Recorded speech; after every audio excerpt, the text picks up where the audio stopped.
Salutations distinguées, chers amis. Je vous retrouve aujourd'hui pour un nouveau numéro dans le cadre du mystère de la chambre.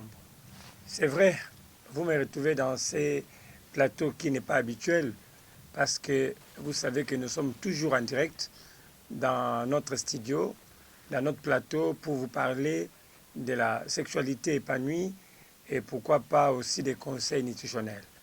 Mais depuis un certain temps, nous avons commencé une série des orientations par rapport aux travaux que nous faisons sur le terrain. Vous savez, nous ne sommes pas seulement des présentateurs des émissions, mais nous sommes aussi des conférenciers. Nous tenons des conférences que nous organisons nous-mêmes.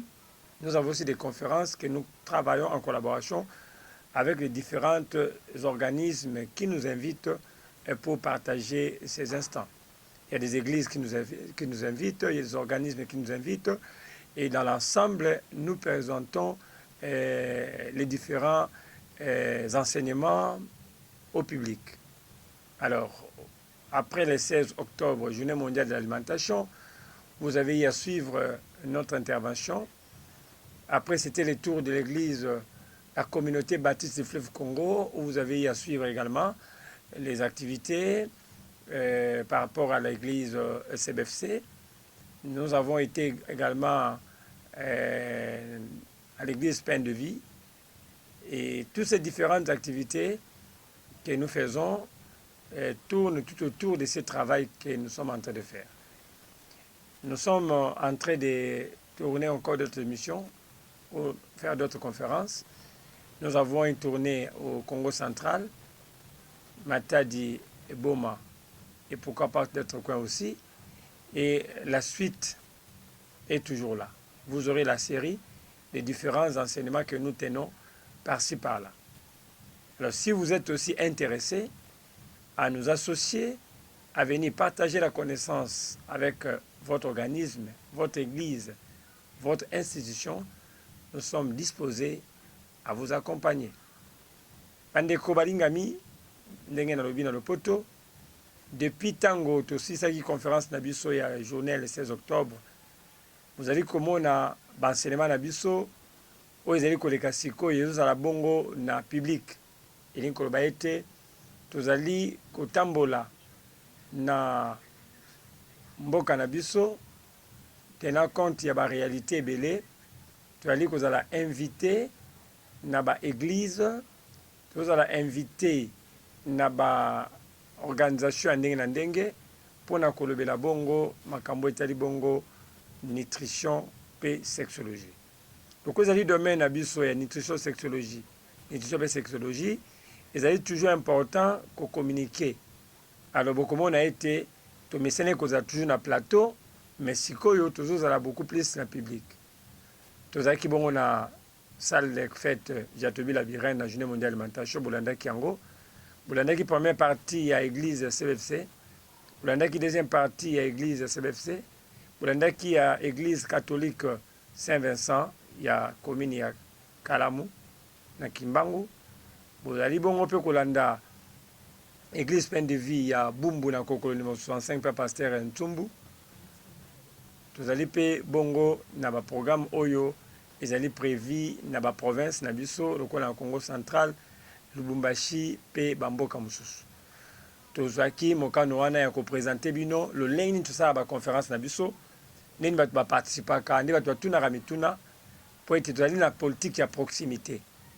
Tobaki mbala oyo tokotravaille kaka te na plateau, mais tokozala beaucoup plus sur le terrain mpona kotravaille na ba téléspectateurs na biso.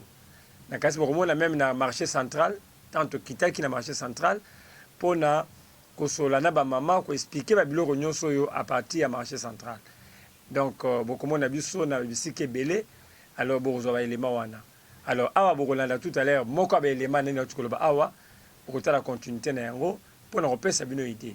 Tozali ouvert na bato nyonso balingi kocollaborer na biso, bolingi boinvite Santé Plus na église na bino, na association na bino, mpona kolobela likambo etali santé, na nutrition ou bien santé sexuelle, en tout cas tozali disposé ya koya. So adresse na biso libongo na 4e rue numéro 14 quartier Kimbangu na commune à Kalamu Sima Wenza Mariano kuna pe to soki para na traitement par les aliments bato bazali kobela banzoto na bango eza attention diabète cancer hémorroïde ba difficulté ya mbetu pe bongo na bongo to ali ko soigner bango kaka na nzela ya biloko ya kolia. Alors rejoindre biso na adresse na pesi wana ya 4e rue numéro 14 Kimbangu Mariano soko zali na ba préoccupation songolo pakala oyo ezali bongo kotungisa yo oko rejoindre biso na adresse na pesi wana tokolandela yo tokosala suivi na yo pour que o bénéficier na ba enseignement to na public ne to pesa awa oka mwa ba formule moko mibale ko pesa ma mais yango ezali sukate parce que il faut okuta na munganga parce que kana ka eza différent ba ozo na ba assemblée na ba conférence na ba séminaire eza kaka moi généralité mais mon mtoza na kana est différent musa ko sala simbi musa ko sala pe simbité mais ce que simbité ni ko baté que zaki médiocre mais ce simbité ni ko baté que sim ezali mabe mais peut-être tableau na yo ezo senga une autre orientation raison pour laquelle au cours de biso na cabinet na biso de 8h à 16h du lundi au vendredi pe samedi 8h à 14h pour que oyo kabiso pour que to consulter yo pour que to yamba yo pour que to corriger bongo ba certains problèmes. Voilà bandeko on encore pesa biso.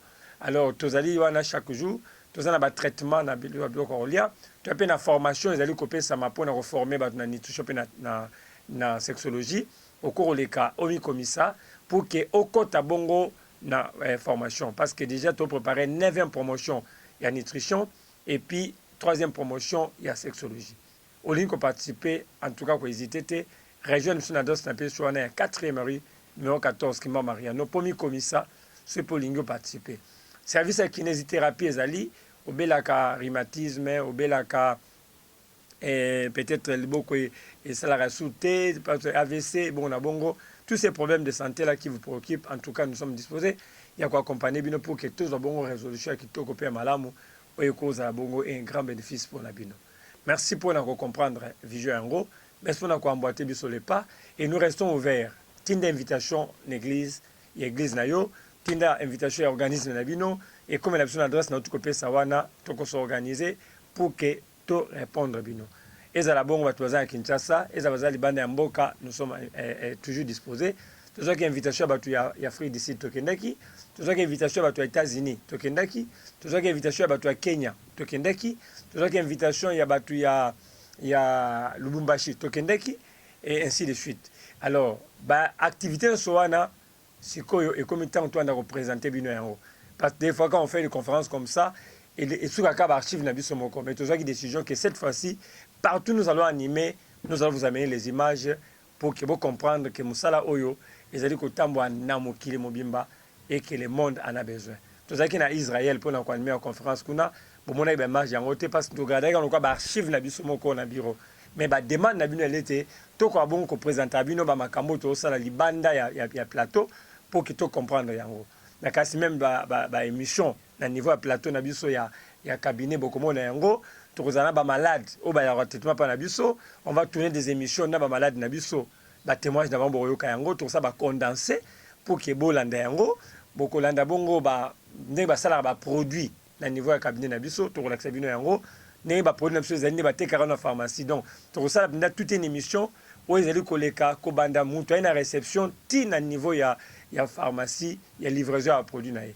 Donc nous sommes ça la programme wana pour que bolanda comment les choses se passent. Même ba consultation nous sommes ça la yango en direct. Besoin de consultation, ndeni ba consulter pas na biso, to ke na mutna sala labo, ba sali consultation na ba sali examen na labo, to ke échographie. Besoin yango pour comprendre que c'est un travail qui est fait très bien soigné à ne pas nous confondre avec qui que ce soit. Nous sommes dans une particularité qui est propre à nous et nous voulons que cela soit au clair que nous ne sommes pas des tradipraticiens, nous ne sommes pas des charlatans, nous faisons ce que nous faisons. Nous encourageons, nous acclamons pour ça. Et les charlatans, il faut éviter comment ils font le travail, mais nous acclamons aussi. Mais nous aussi, nous faisons le travail parce que tout ça, la concurrence dans mon tout. Voilà, c'était Dr Désiré Bombilé. Alors, je vous donne le temps.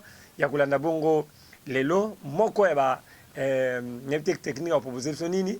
Mais on va vous proposer Mokaba conférence, Mokaba séminaire tout ça là qui. Je vous retrouve juste après élément OE. À tout à l'heure. C'est le cas.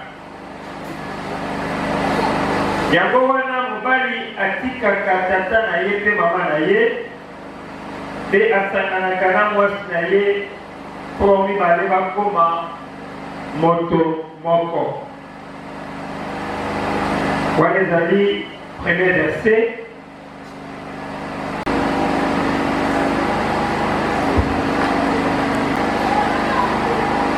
Baverset misato na ntangi ezali kopesa biso ide pourquoi Nzambe asalaki sexe. Baverset na ntangi ezorépondre à la question pourquoi le sexe a été créé. Pourquoi Nzambe asalaka sexe eza. Raison liboso eza mpona unité ya couple. Ndenge totangi na Genèse 2:24. Mobali akotika maboti na ye, akosangana na mwasi na ye, bakokoma mutu moko. C'est-à-dire l'unité du couple ezali kose manifester na ntango mobali na mwasi bazali kosangana. So ndenge na ye correcte le bien que même chose osangana na prostituée bokomi nzoto moko. Elikoka ke chaque fois que ozosangana na mobali to na mwasi ozokoma nzoto moko. Eza te kaka ntango babi na église ke banda lelo okomi nzoto moko moto akabola te. Wana ezali ndenge tokozala na paster akayebisi ke nani tosala te. Me yeba ke motu nyonso asalaka eloko wana ntango osala yango ozokoma motu moko. Ezala libala ezala libanda. Donc le sexe unit les gens avec toutes les malédictions ou toutes les bénédictions possibles.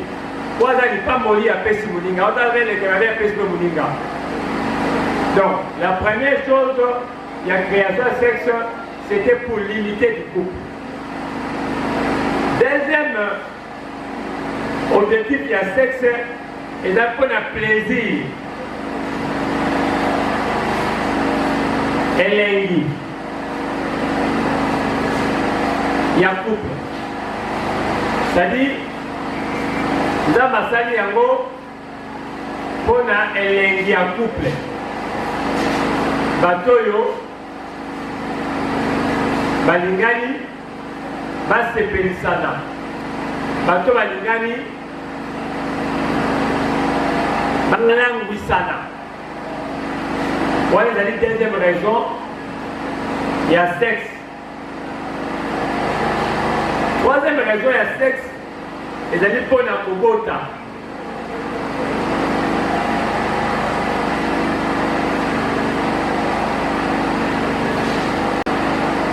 Alobi, beaucoup sangana, beaucoup se multiplier, beaucoup va épeler. Ça dit pour na tobota mwana, il faut to sangana. En comparaison avec les animaux, pour que j'en ai ma nyama, moto oyo azali ko sangana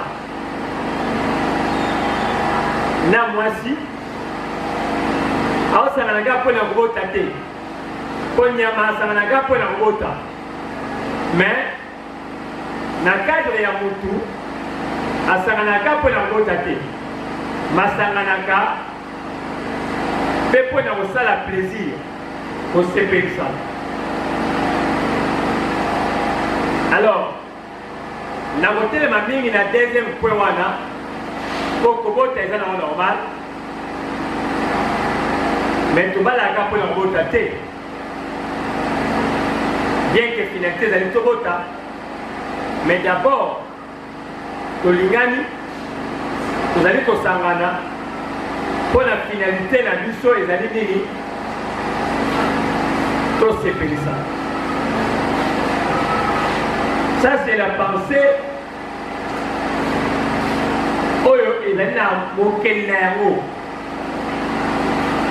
Dans la dernière Proverbe chapitre 5, au verset 15 à 19, Moutazo le Zanzambe. Alléluia. Lisibanayo, parce que ce sont des termes que la Bible utilise. Lisibanayo, Ezala, Pona yo ici ben madame pour les autres ça va y a bien mais yango ko pesa on zele malibanda te mais là quand on a yomoko nani on a robinet na bango tout la pompe na bango tout la source na mai amelaka yemo c'est un code qui explique les camoufles les cas na kati ya sexualité abakisi boye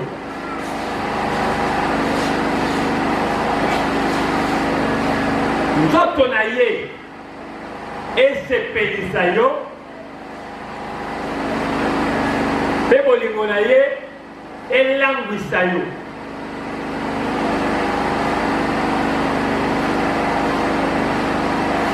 ntango ozali kotanga baréférence wana ozo comprendre que la pensée même l'idée même ya nzambe azolinga kolakisa motu ke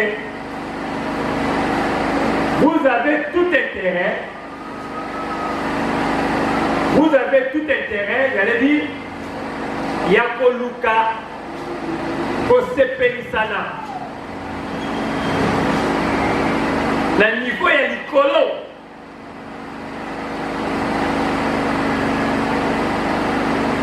bolingo yango esuka na bolingo te mais bolangwisana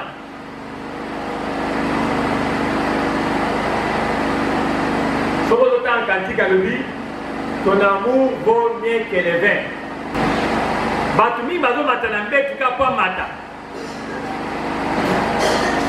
mpo na ye mata na mbetu kungola makolo papa mati akiti abuo pia te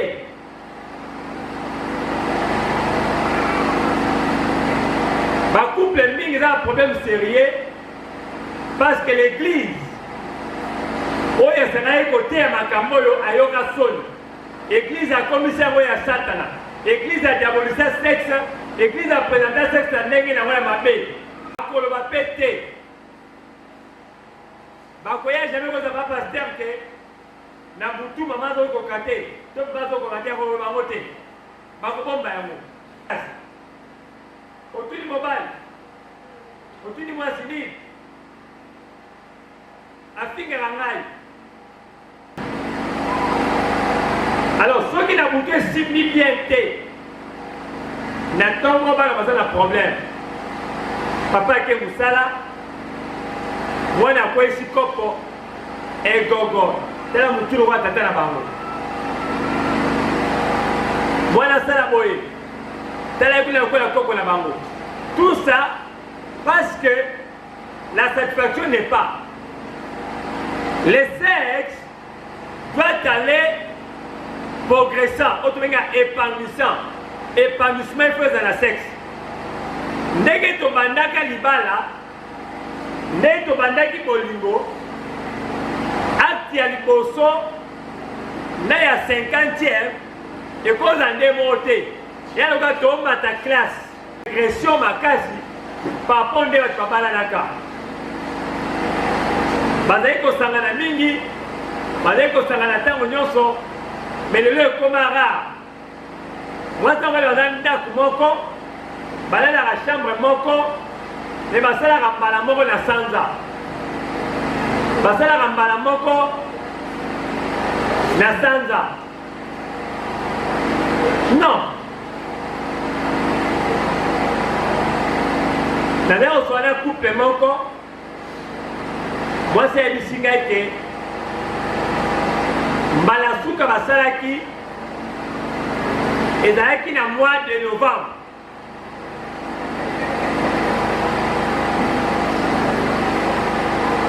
ngabi okasi ya mosika te novembre oyo te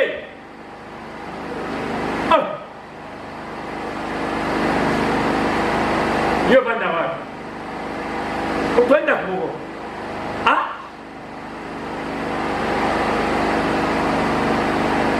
natima ekwani elo amalongo ezala na nkula te nabaya nanga natini mwasi alaba na ngai baya nyama malongo ya salaka nga Vous comprenez? On est venu de trop loin. Pourquoi? Parce que ils ont les cas dans le niveau de brouillage.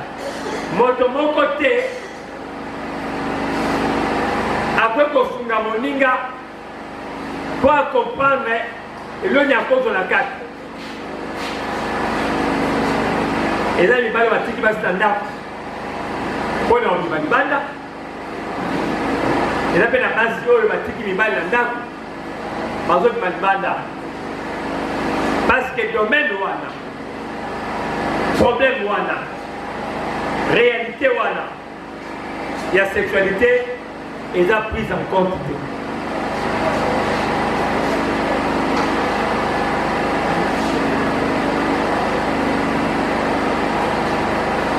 Et voilà, nous avons intérêt, encore une fois, des pistes pour les chapeaux d'un pasteur, Oyo, azali komema lingomba ne mondeli ya malamu ya kitoko po ezali epanusa moto asala sexe ezali nzambe nga te moto apesanga kombo yango wana eza nzambe.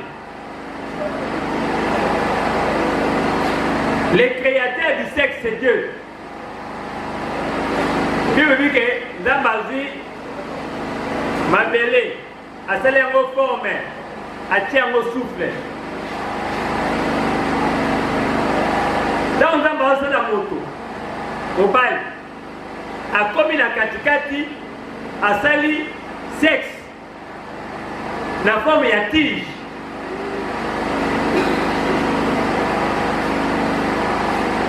Mwasi alalisi mobali nzambe alalisi mobali azwi mokuwa asali mukuwa asali yango aforme yango asali yango forme ya mwasi na tour ya kosala mwasi atie yango lidusu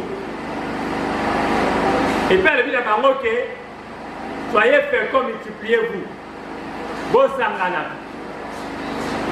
cetadire yo mobali okozwaka oyo okotisaka yango awa moto alekisi makambo wana eza nzambe ye moko moto akreye yango eza nzambe ye moko obanosa eloko boye moni eloko soki yango otyaka yango awa ntango ando tyango awa oyoka eloko moko boye noya elengi nde omoni mokomi alobi te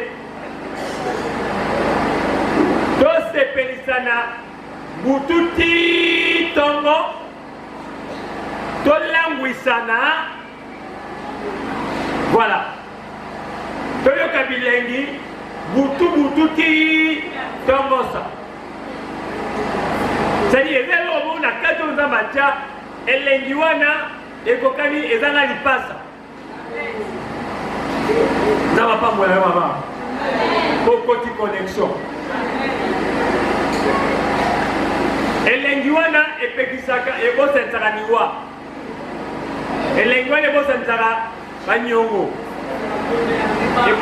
ebosanisaka nyonga mapa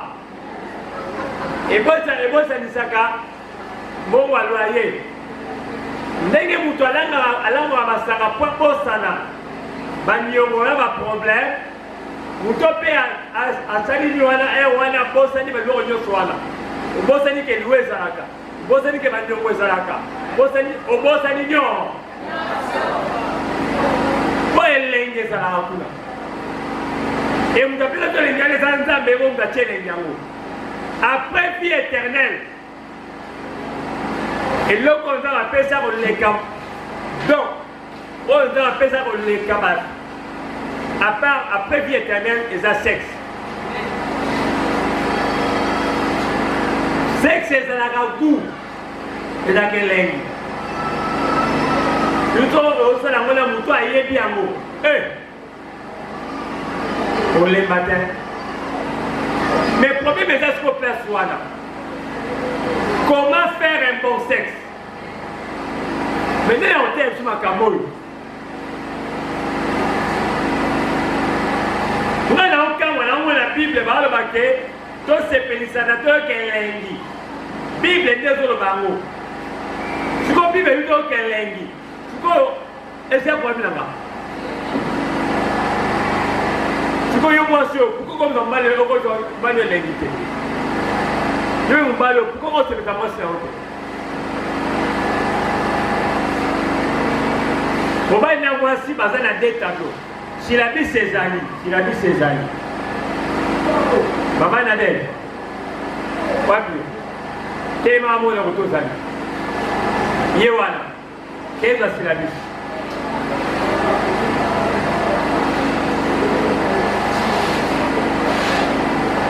voilà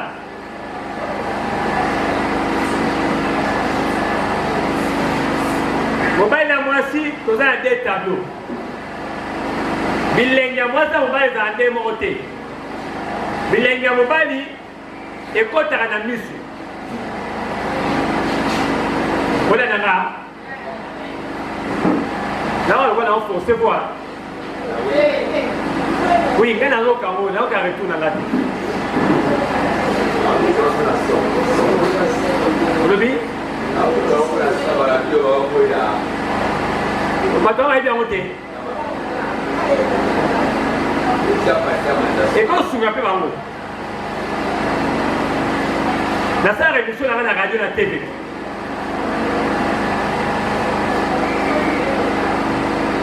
alors nazali koloba boye mobali na mwasi baza na deux tableaux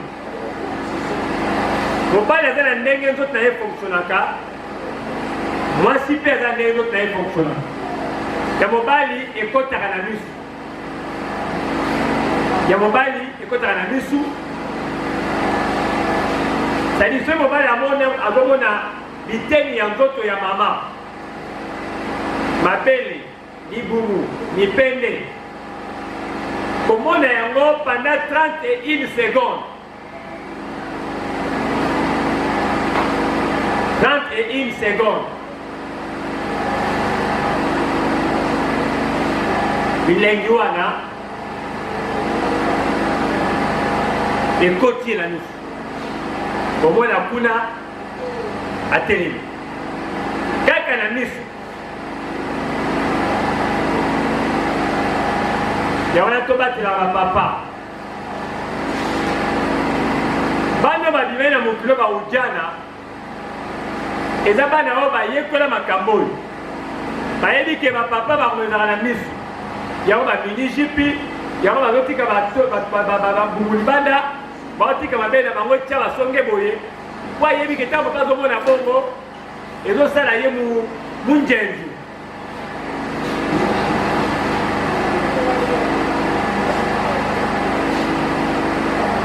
amen donc papa misu moke kosimba me mingi na misu bana mama matoi na kosimba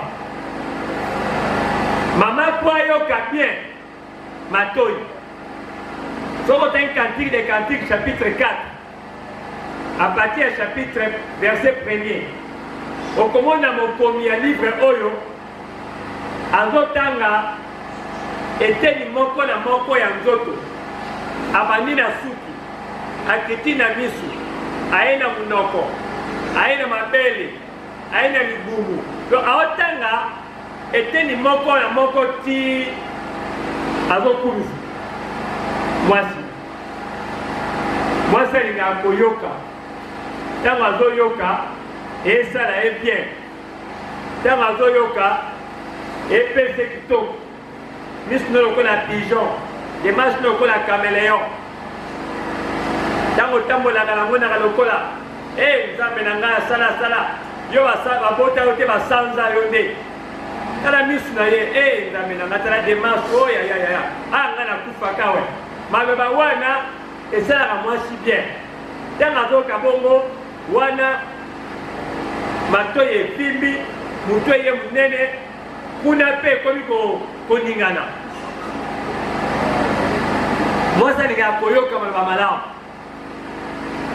ya mibale touche kosimba ye mobali nayebi ke misu na kosimba mwasi matoi na kosimba alors ntango ozosimba mobali mobali mpe azosimba mwasi ezali kosala ke communication ezosalama mais mwasi ntango baosimba ye balobaka maloba baoloba na ye oza kitoko demarche na yo na mokili na mona na bete mabaku awa na suki oza terminise place esukaka ena nini soki ozalaka biscuit na kobengo bistela soki ozalaki sucré na kobengo soki soki ozalaki soki légume na kobengo fumbwa soki mpenza ozalaki céréale na kobengo soya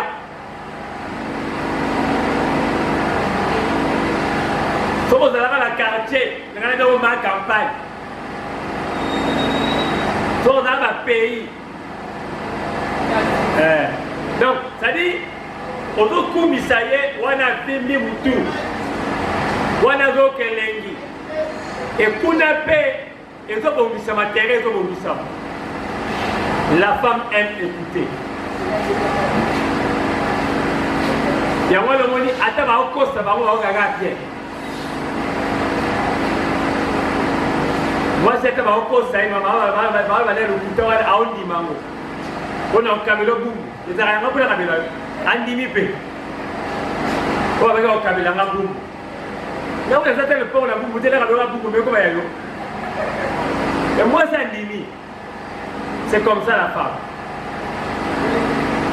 ya mibale eza touché toza na 5 sortes ya basi première catégorie bafemme bicale femme bicale ezali basi oyo elengi na bango ekotaka ata baofiba embebo ntango ozofiba embebo wana azoyoka mpe memati azoyoka elengi mpo baofiba embebo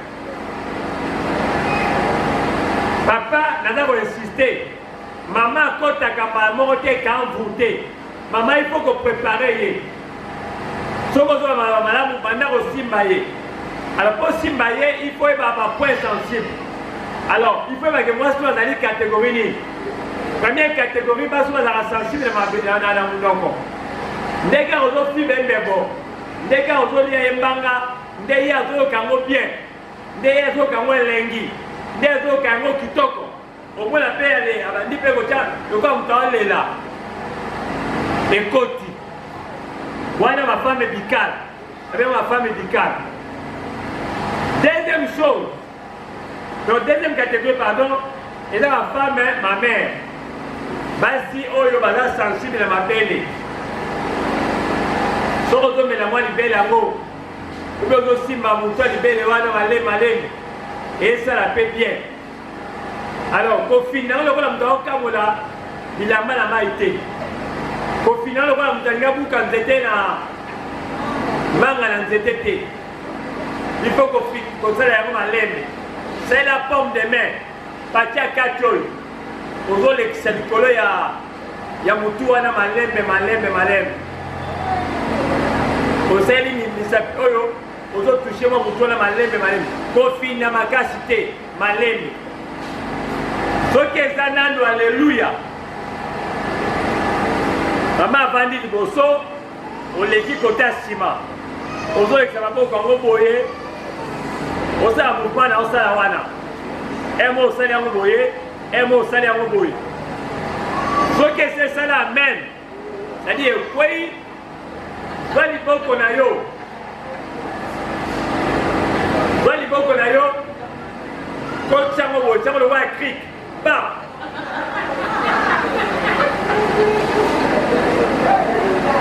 loboko ekomi lokola ya crik sikoyo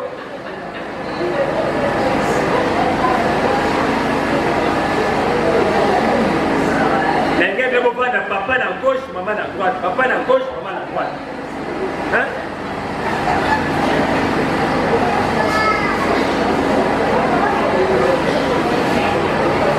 ndenge papa na papa pembeni ya mama na ye papa na papa pembeni ya mwasi pembeni ya papa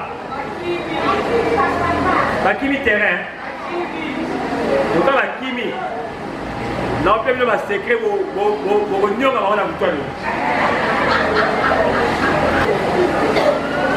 c'est ma secret à Bombawan.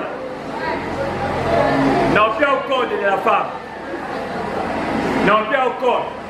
Code de la Bétiaro. On le prend à Lemba. On a pas Lemba. Il va dire du mal secret. Alors,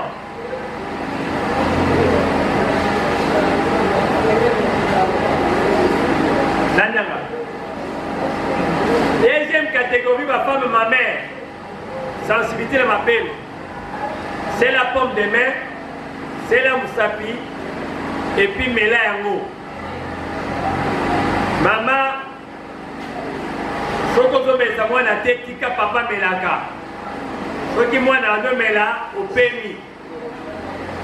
Et si mwana sisi wa mela yo récupérango. Ma belle Melisaka est à protéger contre ma cancer, ma belle. Il faut ma belle aimer la maka. Troisième catégorie, ma maman, ma femme, clitoridienne. Et ça va sur yo, bazaka sensible à la clitoris. Clitoris, c'est ali. Moumamoko. Et dans la calicole à des lèvres. Ce qu'on leur place par poil et yak. Là, c'est mon délo 4-4 et bandit. Là, c'est moi, on a mon gomme, maman, et la rawana. Moi, chapeau, et la scène, à moment, l'idée, c'est moi, et la rawana. Voilà. Ma bengi en haut, litoris.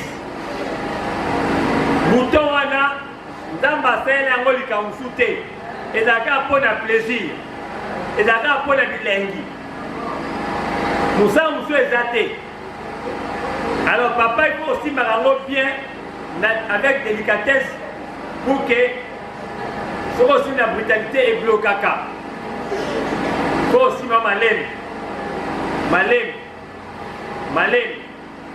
malem. Quand écoute.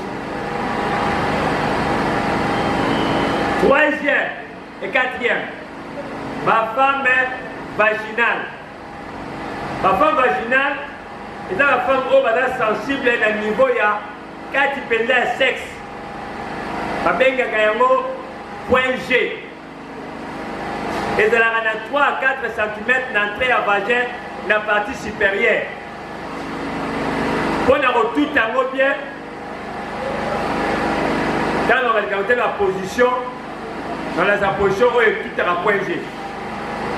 Mais maintenant, il y a caresse. Papa a causé du sapinae mi balé. À côté ici, na vagin et puis à goumia on va accrocher. En ça le quoi là yaka. Yaka. Pour en ça on a 4. La soana elle les va normalement malé les hommes à la volume à radio. Voyons quand voilà, Amati. Alors, ce qui pose ma souba, et dans ma souba, les alliés, avec un kayango, éjaculat féminin. Bas sur la femme fontaine. Bas si mingi ba yo kayango ba kasi ma souba, mais dans ma souba. Les alliés point très sensibles, pour les fungaka. Baby lengi ya masula ondenge bekama. Mwazo kanga? Amen. Mwazo kanga? Amen. Ezo kota? Ok. Ezo kasoni? Soni longwe? Ezate, hein? Voilà. Mutasala mayo kasoni te. Nous avons dit kasoni? Ya sala mayo kasoni te. Nous avons yoka. Toyoka soni. Nous avons toyoka soni. Nandeli.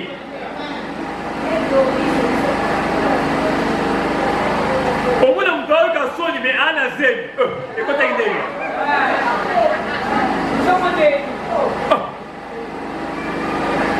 donc, à Tchèque, Kolo.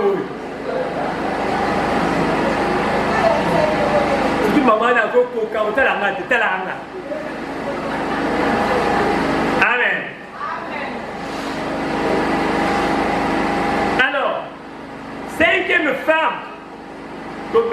azali femme mixte. Femme mixte ni koloba ye bilenge kota partout, atosime na suki, atosime na mukongo, atosime na makolo, partout osimba ye akoti, partout osimba ye amemani bokei. Alors soki tu comprends déjà des tableaux wana, des catégories à basi wana, et mobile na basi, et comme ce qu'on dit pratique sexuelle. Préliminaire est l'étape la plus importante qui a rapport sexuel. Préliminaire koloba, makambo esalamaka avant tokoma na fête. Na mbet bakena teka mao longola bilamba mata oyo okoite bazwaka nanu ntango ya kosakana yango tobengi yango préliminaire. Kobanda kobongisa mama, kobanda kobongisa papa, banda kobeta masolo, babeti masolo aliwani na kolia na mbanga. Soki papa azofiba ya se, mama azofiba ya likolo. Voilà nanga bien, yo ya zofiba.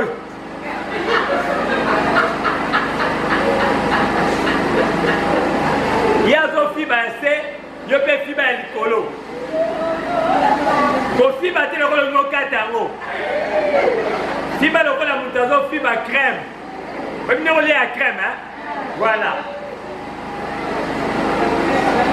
Voilà. Le comme tu as donné à crème. Aux autres filles, malembe, na brutalité.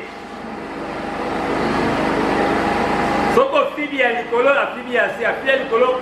Moi, si ne abandana koko, tamulole mona monoko mobile. Soko fibi ya emosko, le mona yo, tindigani yango. Tant le lemo moyen pas ali a bendiango. Tant on bendiango ale. O kimisi yango. Ye ba tindiki ya yo, juango. O fibio yango ale. E mo ozali ko bitubalo lemo. Tinti. Na kati ko balo lemo zo bundana tu alo bendiango su. Wana osala boye epia elengi. Tango le lemo ebunda maboko etikala te balinga boye te. Bougera maboko. Mama si tu bien ni basi, bino ne basi. Ko basi mingi makazaki basala ka pona mibali. Sexe mobile azaka na 10% pas. 90% ya bilengi na bino ba mama. Alors, soit maboko na yo banda ko caresser, l'excès na mutu, l'excès na mukongo, l'excès partout tango sar maboko. Tango ya zo caresser, peut caresser comme tu gâtes le roi du câble na mettre bien.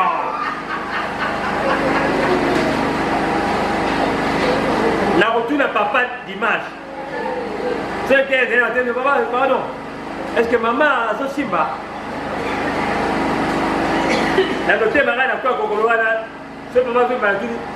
La personne a la peine de vie. Elle n'est ni maman. On sait bien. Faut qu'elle finisse on sait bien. La conférence à masse matin là oya. Non réveillé. Alors, la point là c'est très important. Banda pe ko tia maboko. Papa zo tia le boko yo za go. Papa ba bitenda ba ki wala sala musala yo.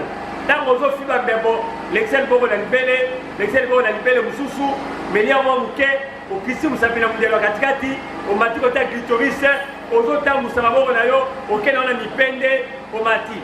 Sala lokola mutazo lukato manazelo. Ozo simba lokola ozo simba te. Neba lukatonga na zelo.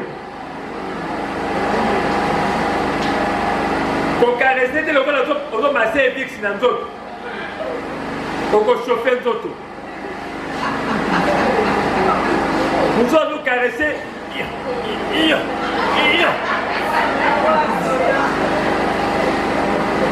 Sala ngo malembe.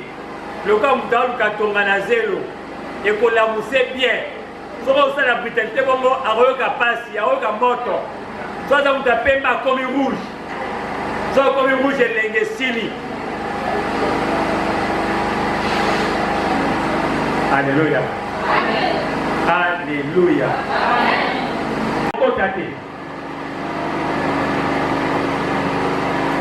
Il faut sentir que maman a posé. Hein? Faut qu'elle ait un papa qui est là, moi j'ai dit et puis ça va tout. Moi j'ai bien courage. Mon consolateur. Donc ça va tout. Comme ça calé.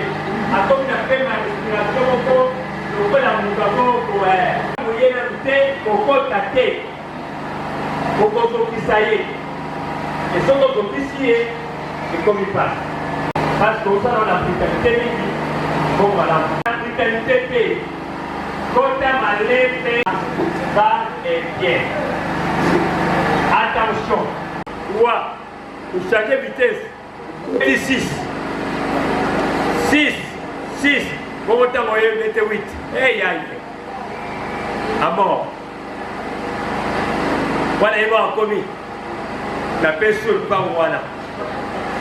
La paix sur le tata, la mission commis à l'eau.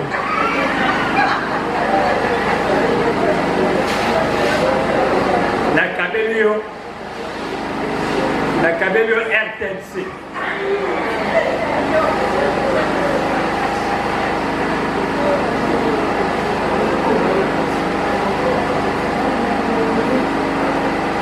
« 00368 » et c'est le code de la femme. Utilisez le quête qu'on a pour la recommande. 00368. Zo penza le quête on a yo. Comment penza le quête? Vous allez souple maman.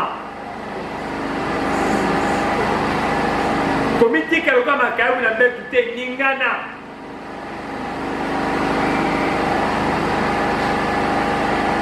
Mais même peut-être dans le mouvement 0, 0, 0, 0, vous changez vitesse 3, vous changez vitesse 6, dans vos bêtes à 8, voilà ma soleil. C'est comme ça qu'il faut travailler. Et là, il y a des gens qui habito sepelisana. Nous avons habité sepelisaye. Sepela langwa. Si on langwa sans pas du côté on a un problème. Si on langue ça, on a un problème. Il faut qu'on langue ça là. Habito langwa, titongo. Mais il y a un problème. Pour ma cambo, tout ce temps pour la maladie, et c'est que les parents mi balé bazala en bonne santé. Et c'est que mon bal là moi si bazala santé ma. Ce qui santé dans maladie. Moi, je vais et cause à la tête. Là, tant que je vais discuter à mon bal, là, tant que je vais chuter. Mais bal mingi, je vais discuter.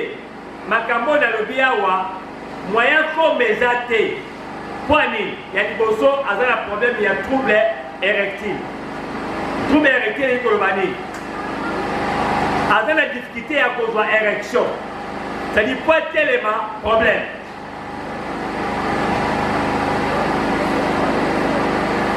Quoi tellement problème. Il faut un syndicat. Quoi tellement. Et ce n'est pas télémi. Où met le problème. Ce qui a un gars pousse le gars pour tenter de m'appuyer. Et l'ennemi. Ou bien dans la côte.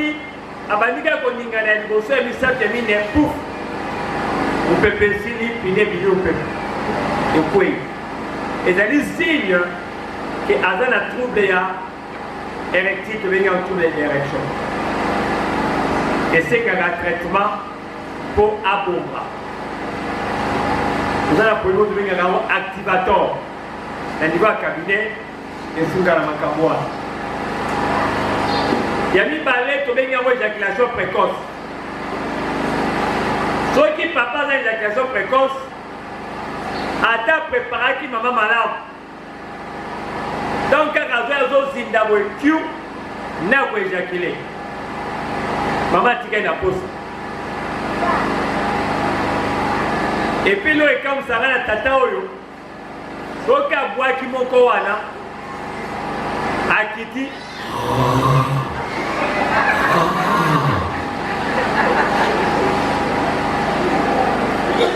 abandi ronflé. Na ye biso ndenge mama adongolaka yo wana baluki adongoli yo abaluki apesi mokongo amifiniki dra ndenge ayini yo na ntongo bana nde baza na problème mwana osala erreur aza na ekoko nyonso wana ezoleka na kati ya mabala mais lokoto baafricain toza bato moyindo toprotegeaka mibali na biso mwasi akoma kanda mwasi atosaka su mobali te mwasi aza impoli mwasi aza mutu makasi eza problème ya kiimpoli te eza problème ya kimutu makasi te ezali mécontentement azogreve azosilika mpo kuna ayokaka biloko ya bien te kuna ayokaka elengi te yango azomanifeste yango na bamutu makasi na bateti na bakiimpoli na bakinini wana ya batanga mibali batanga mpe yo eza likambo ya kimobali mpo oza na sexe te mpo okokaka nde makambo te siko ozotika nango ti mokoni e makambo nde bomi bamangomba na biso makambo nde bomi mboka na biso e parceke biso l'église oyo esengeli toteya makambo oyo tolakisa makambo oyo tozwi molimo koleka molimo santu toboyi makambo oyo nyonso oyo makambo nzoto makambo nzoto nzoto yango nasalaki yango moto asalango nzambe ye moko ayebi ke elengo esalaka bien na mama ebikisaka bamaladi ebele makambo wana soko oyebaka ngo te bake sexe ebikisaka bamaladi ebele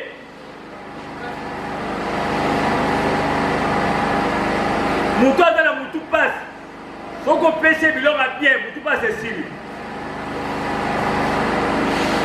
mokongo pasi esili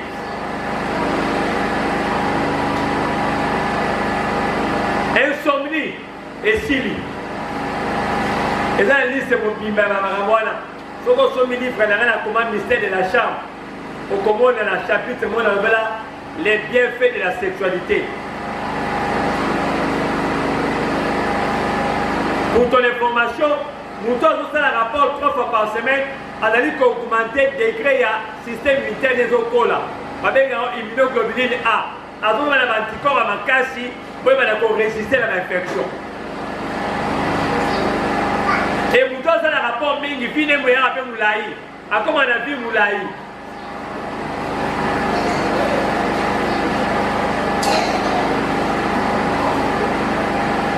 Alléluia. Alléluia. Pas bien écouté, hein? Côté Wana, très important, éjaculation précoce. Il y a mis ça tout. Pour bien avoir asthénie sexuelle. Pour bien avoir d'autres termes faiblesse sexuelle. Et c'est la ranine. Ceux qui m'ont envoyé qui m'ont collé l'eau. Pour atteindre sur rendez-vous une semaine.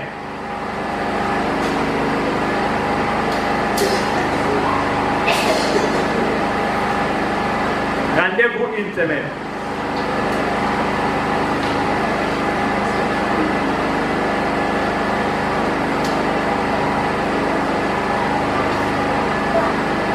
Alléluia. Voilà. Donc, il y a un problème quasi où il a dit pour déranger. Vous avez un cas en éjaculation. Difficulté à éjaculer.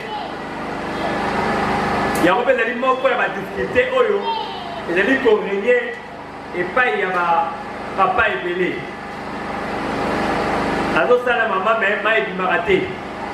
Ma est au kauka.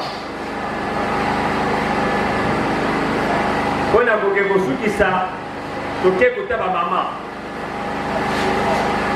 Faiblesse sexuelle à ma maman et bosso. Pas appelé la faiblesse. Tu benga kango sécheresse vaginale. C'est-à-dire au cas où il y a sexe. Sexe, il y a maman, ils ont le monoko. Ils ont humide. Paye la chaleur.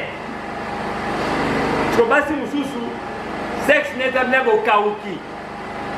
Bisika bikauka. Ata mobali a caressé ndenge nini. Azaka ya ukauka kuna. Mobali pa kota passe. Tanga forcé alors qu'il passe rapport est aussi batté parce que bokaukeza makasi. Wa ezali tableau ya liboso nanga wa mama. Yami balé sécrétion abondante. Bamususu bazala ya ukauka. Bamusu penza mai epelé. Je ne peux pas au côté de Maïmi, il faut comme ça aille réunion.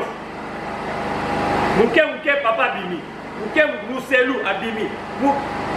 Parce que maï et l'équipe, ils appellent défaut, pour que ça peut soigner. Il y a mis ça tout. C'est que pour moi bimi, papa tikali mouké, maman koyi mouné le quoi la loupe na ko. Ils ont aussi battu, ils ont eu kaité. Papa a eu côté, ils ont eu kamamate.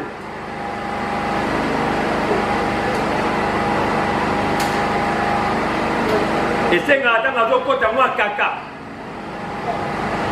Caca à gauche, caca à droite. À côté. Tu vois, oh, il y a papa, you. Non, et aussi battu. C'est un problème aussi. Pour les gens qui créent, ils vont donner la coupe. Aux sources de la ligne disparaît comme la douleur pendant les rapports. Basi Moussou Azawana, il y a eu gaga à passe. Alors gaga à passe.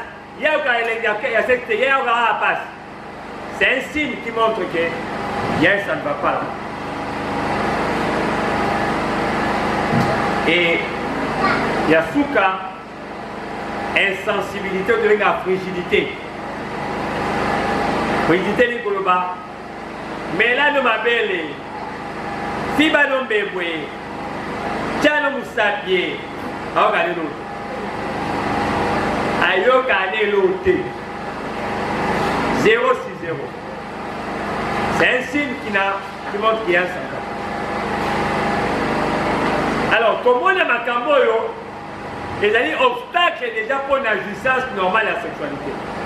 Il y a un obstacle pour la et donc c'est qu'au traitement, na moisi, na mobali, pour que permettre bango, bako ta sikoyo na expérimentation normale, il y a solution, il y a sexualité là. Voilà Bandeko. Pour les animaux, première partie, il y a intervention à Bisso, Awa. Il a dit que Dieu nous fera grâce. On aura d'autres séances. Parce que tout ça, l'école de la sexologie, au total, ça va camboul.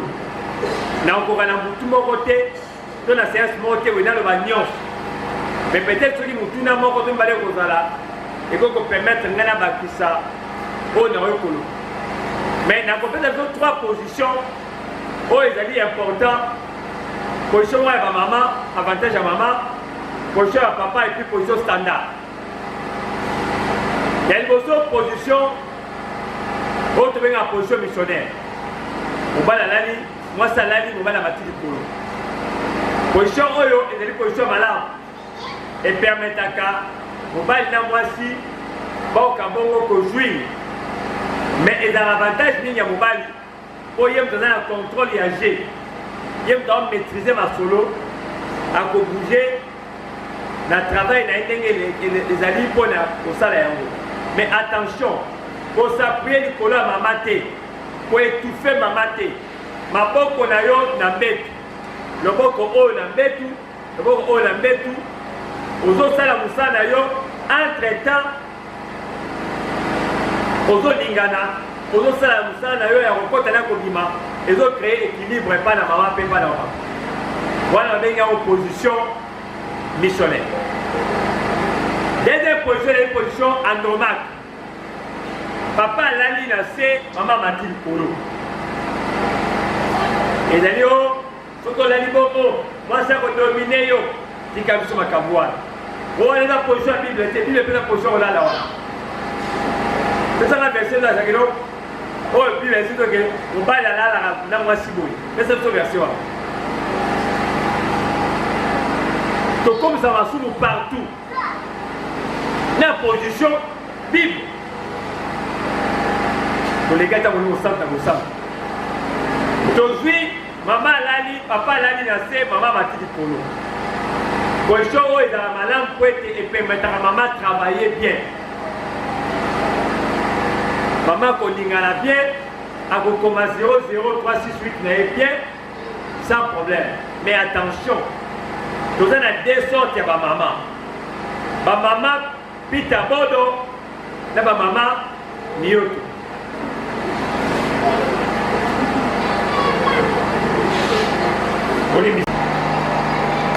jenu na ye na se jenu na ye na mbetu bongo suko ya kiti boye papa asali pénétration na ye alors mama osala moba na ye nyonso apartir ya loketo na ye sans problème kofinelaka papa te pardon donc soza monene mingi position yango soki nde sikoyo osala mosala na sans problème akosanti poa wana te parce que libumu na ye ate obandi ekoderange te mais soki oza monene mingi pardon komomelaka ye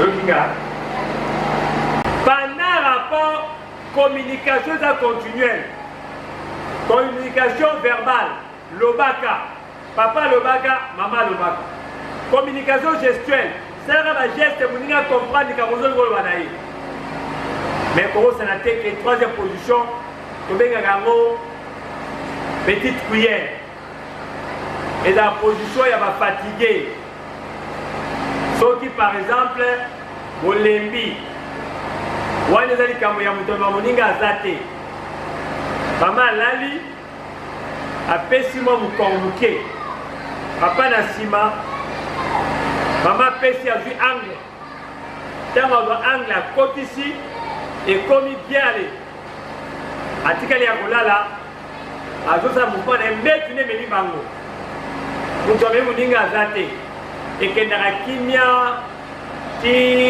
masolege aussi voilà bandeko place tako kosite mpo na lelo na nde ezali partie remise orebange ezali nalinga natuna boye ndenge dotabi na biso ana 3 question na otuna première question nanga ezali mpona baposition olakisi biso baposition wi tomoni mais otangeli biso te combien de sorte ya baposition oyo tutakoki kotala ya mibale ezali olobi na biso mpona makambo etali mpona mbuma mbuma oyo otangeli biso nkombo nango toyoki olobi eza mbuma ya idesi oui toyoki mbuma wana olobi na biso soki ozosimba mbuma wana mpo kosimbaka yango na lolenge moko ya malembe malembe soki ozosimba yango eblokaka oyebisi biso kode nini eza te tokoki kobeta mpo todebloke yango oyebisi biso kode te parceke mingi biso mpe tokoyaka kote wana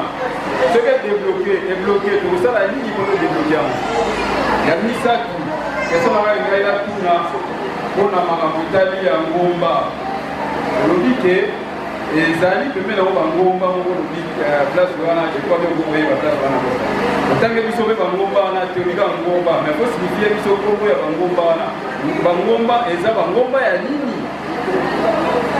otoyebi bangomba eza ebele vaje misokola ye mo soki mosapani ekoti na kati eza na dega te na nyonso oyo docteur alobi nakanisi na comprendre bien sikoyo nalingi nayeba mpo ndenge alobaki epa na mwana mwasi alobi terme nyonso mobali akoki koutilize mpo mwana mwasi akoma mpo na mwana mobali alobi kosimba kaka okoki kosimba kote nini mpo mobali akweya vraiment malamu malamu eza ya 6225 position 6225 soki ozwi livre nakomaki na bilivre nakomi wana eza ebele mpona ogane ta nde na kati wana me baposition ezali vraiment ebele pour découvrir yango na kati ya vie ya couple, pour créer yango et ainsi de suite. Donc ma position est vraiment pour l'idée la déblocage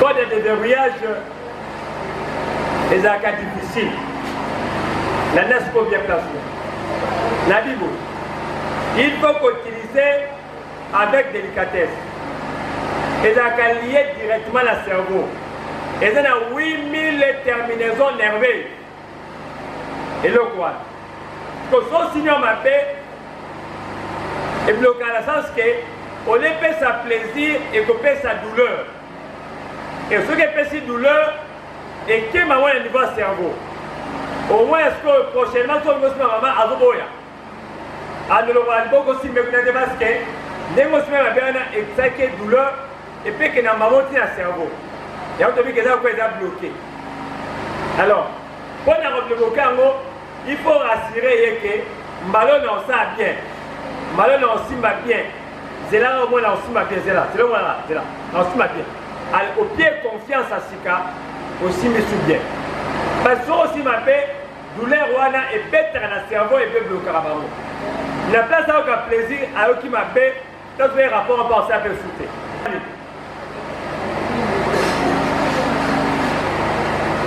tant que zo mata plaisir aux autres même surtout que des ricolos et un terme il faut expliquer que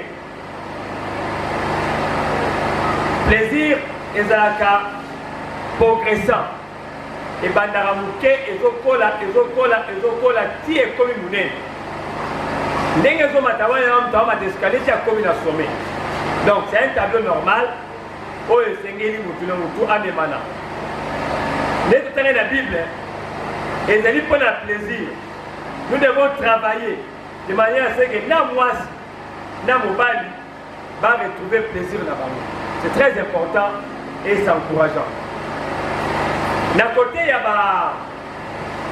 ya mama alobi likambo ya mosapi na sexe partout na lobi wana supérieur ya 3 ou 4 cm ezali mozindo ya suka ya vagin te c'est juste na likolo mpo na kostimule parti wana epuis na bike kosimba yango malembe te lokola moto azolinga pikola eloko na kati te ezaka lolenge ya kostimule mama papa mais tosenga toujours mpe bapapa maboko mpe ezala propre mpo na yango na kasi nazali ntango akoborde mpo ya préliminaire te ya préalable pardon préalable étape ya propriété ezali kozwa rôle important ezala mpa na mama ezala mpa na papa mpo ke ambiance ezala bien monoko ezala solo te suki ezala solo te masasamba ezala solo te na se kuna mpe ezala solo te ezala mpe propre tout ces biloko oyo il faut kobomisa yango même chambre place masolo yango ebetaka il faut mpe ezala propre okomona na chambre nano mbeto yango drao letiso achange ya mokonini kayabu na ma ya madesu parce na ma ya Thompson chambre yango oso badra sol bangungi partout moustiquaire essaie changer de couleur il y a la fois parce que même rideau propre nous sommes allés combien ça fait ambiance au Bali et ça va parfum sur parfum quand ndenge chami na ndako et puis érection et là sur le suka na ndako et bomi pe mobali akufi toucher et ça peut l'impact le col à pas la moissité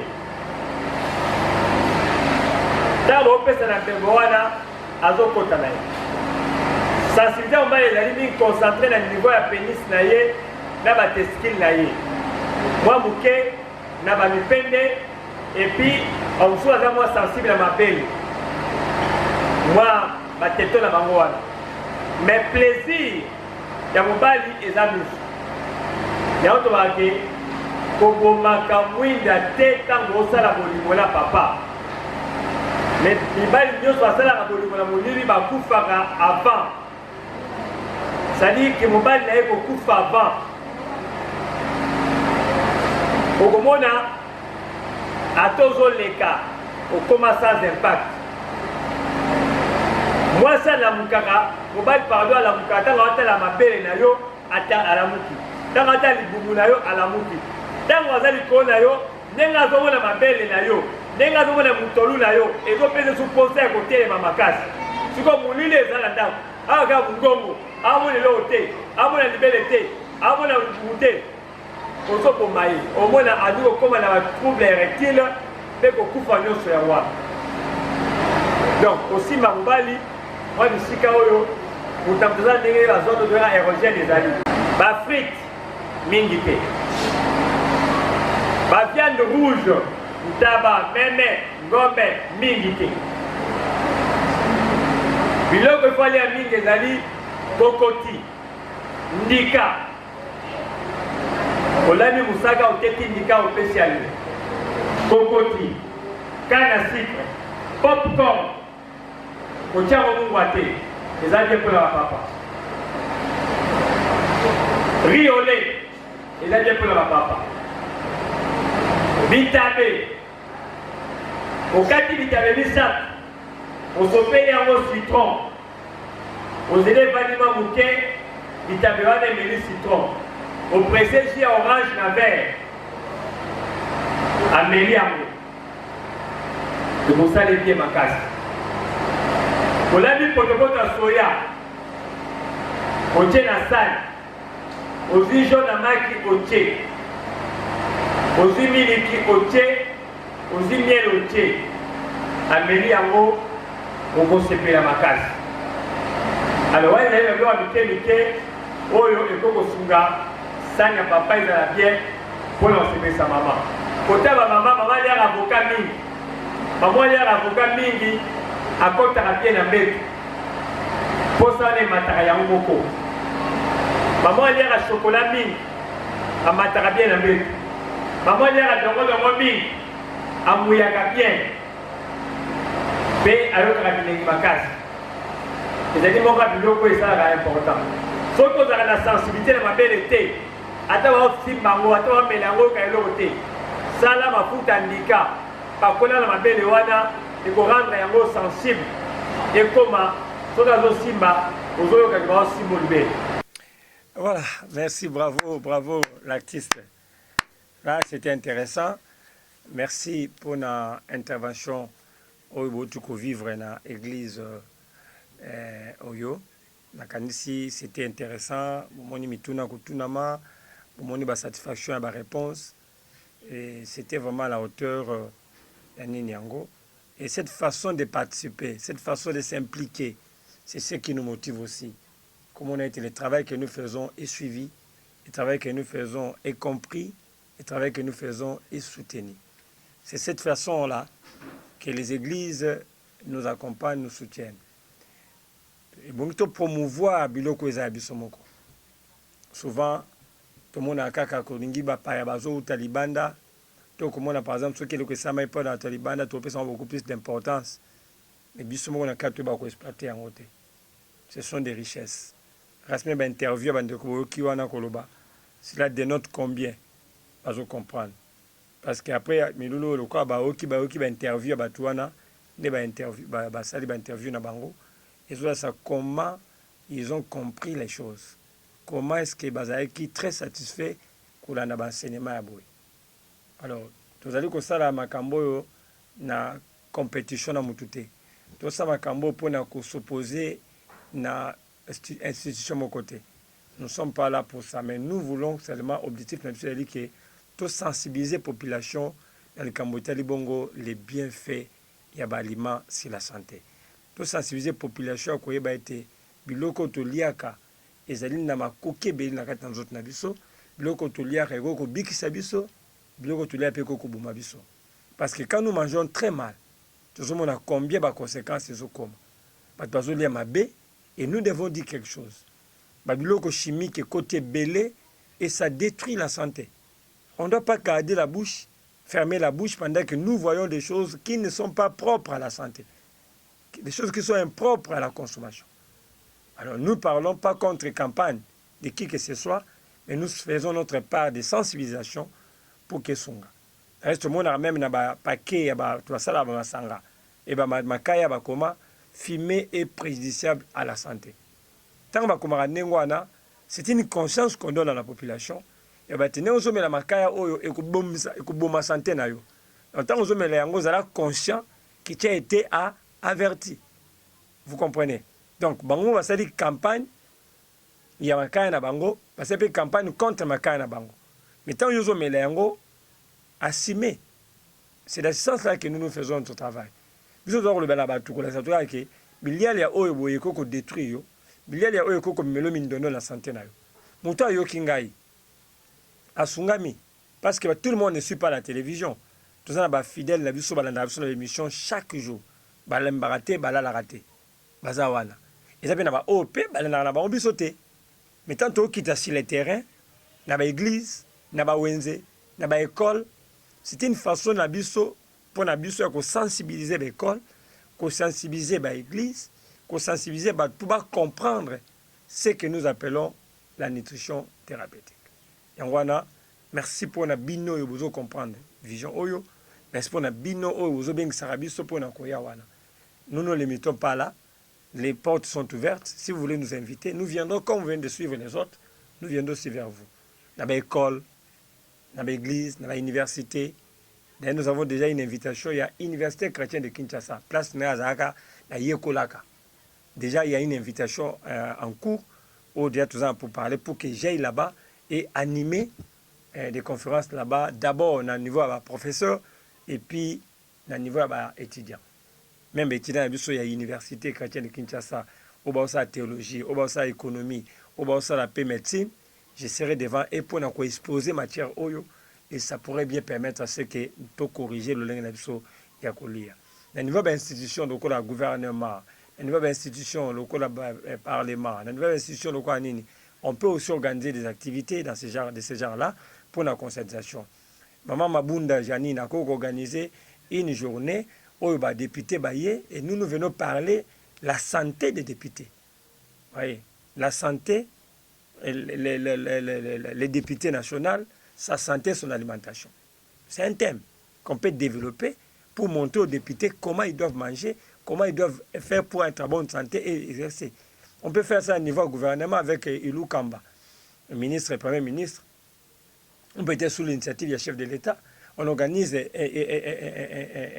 un séminaire, une conférence avec les ministres où nous parlons par exemple l'homme d'État, sa santé, son alimentation. Comment les ministres doivent manger, comment les ministres doivent boire, doit se comporter par rapport à sa santé. Ce sont des enseignements qui ne concernent pas seulement les petits peuples. Parce que ce sont ces gens-là. Parce que peut-être qu'ils ont difficulté à lire biloko bazolia. Parce que il est difficile de lire shawarma, de lire pizza, à cause parce qu'il n'a pas assez de moyens. Vous comprenez? Mais la malnutrition, il y a beaucoup plus de mbongo. Parce que je vous ai dit l'autre fois que la malnutrition, il y a deux aspects. Tout ça, aspect de bengaka, malnutrition, de bengi, sous-alimentation, avec la carence, et ça, malnutrition, de bengi, suralimentation, avec excès. Quand il y a l'excès, il y a aussi, certes, la carence. Vous comprenez? Alors, maintenant, le répélé autour de moi, goutte, insuffisance rénale, hypertension, diabète, autant de mauvaises habitudes alimentaires. Que ces hommes riches-là, ces hommes nantis, arrivent à ne pas contrôler la rachette et bazo dans la tableau.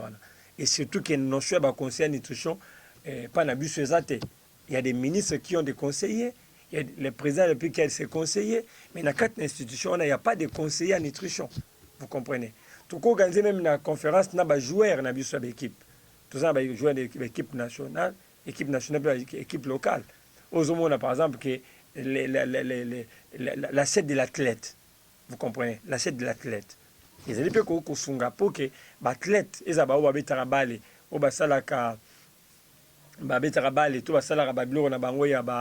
que comment on dit,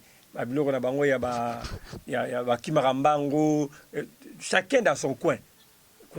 Qu'est-ce qu'un athlète peut manger avant, pendant et après la compétition? Il y a la nutrition des sportifs. Et il y en a, vous comprenez. On peut organiser ensemble avec la MCC, et les musiciens, et tous les musiciens, les autres là. On peut organiser quelque chose en collaboration avec les musiciens pour parler, les manger des musiciens. Les musiciens, qu'est-ce qu'ils mangent après? Toutes ces choses-là, c'est vraiment important pour les bango. Alors nous sommes très ouverts pour faire ces différentes actions, ces activités. On peut les faire avec vous. C'est notre domaine au Bozali. L'entreprise, on peut nous inviter. On viendra faire ce travail-là parce que c'est ça notre travail. Vous avez associé à association d'abino, associé à chauffeur, associé à motocycliste, associé à notre domaine à bango, associé à boinaboy. Tout bengi sibiso to koya pour que tout pèse abino ba conseil wana. Ça peut toujours vous aider parce que dans le domaine nous sommes disposés. Notre travail ce n'est pas seulement la média mais nous descendons aussi sur le terrain parce que nous avons tout un cabinet qui s'occupe de bloc wana. On ne doit pas se fermer, on doit descendre et faire ce travail-là. Voilà, n'oubliez pas que nous avons aussi des livres qui sont disponibles. Par exemple, les éléments qui guérissent, qui parlent de beaucoup de choses sur la nutrition. Nous avons des livres sur la sexologie. Et puis nous avons toute une école où ils ont formé les conseillers pour le domaine de la nutrition et la sexologie. La première nous sommes là pour ça. Voilà. Merci pour aujourd'hui. Nous croyons que vous êtes là et que vous comprenez ce que nous faisons. Le cabinet se trouve sur 4e rue numéro 14, quartier Kimbango à Mariano. 4e rue numéro 14, quartier Kimbango à Mariano. Nous avons juste Sima Winza Mariano. Moussikaté na Avenue Force, Moussikaté na Lengesa, Moussikaté na Avenue Kasavubu, aux environs Wana. Si vous demandez marché Mariano, Sima Nayango, 4e rue numéro 14, Kimbango Mariano. Ceux qui ont CBFC, vous avez un pasteur Nyos à CBFC. Pourquoi pas un pasteur Yamek? Dans pasteur Mukuna. Pourquoi pas pasteur, il y a RSC avec pasteur Sonny Kafuta qui est maintenant l'actuel évêque général. Pourquoi pas avec les RSCC avec Denis Les. Pourquoi pas avec tous ces structures-là dans Zambie. Vous nous invitez, nous travaillons comme ça parce que c'est ça notre mission, c'est ça notre travail. Tolingi qui est batunion, va coucher va comprendre valeur et la nutrition thérapeutique. Nous voulons que la porte soit ouverte à tout le monde, que chacun comprenne la responsabilité n'est par rapport à ce que nous sommes en train de manger. Alors voilà, nous sommes là pour des conseils, nous sommes là pour des séminaires, nous sommes là pour des orientations, nous sommes là pour des livres, nous sommes là pour la formation, nous sommes là.